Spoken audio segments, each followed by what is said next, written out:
We've chosen an indie-style production logo that is hand-drawn so that it's basic but has character.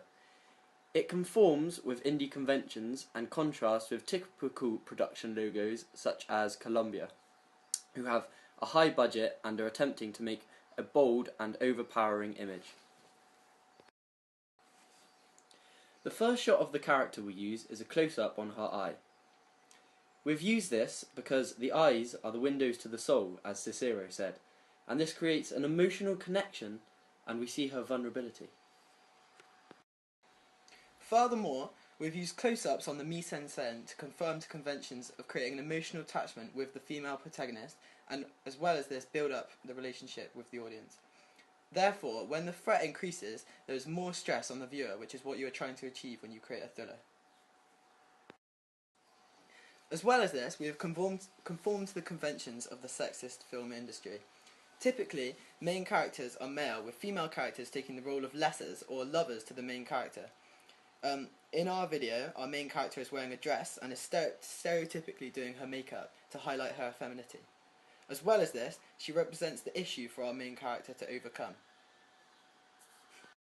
We also conform to typical camera usage in thrillers through our use of tracking and over-the-shoulder shots to build tension in making the character appear as if they are being followed or watched.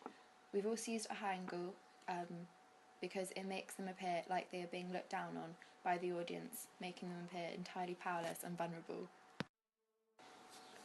Our use of music conforms to typical thriller conventions because we have used entirely non-diegetic, intense music. Our music is in a minor key and is orchestral, as this is a typical method of building tension. We have also used some typical conventions of psychological thrillers. Often characters battle their own minds and struggle to overcome psychological problems absent from reality. Therefore, we have created some predator shots, which are point-of-view shots, and to create a feeling of tension and develops the idea that the antagonist may be simply a concept and there is no physical threat to the girl. With regard to sound, we have used the technique of climax to build the suspense at the end of our piece, which is typical of media products.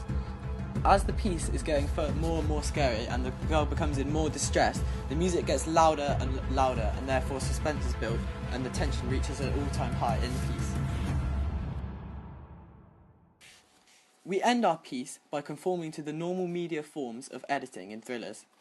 The piece moves from a fade to black, in which within the gaze is written, into a close-up on the hand of the girl as she lies dead.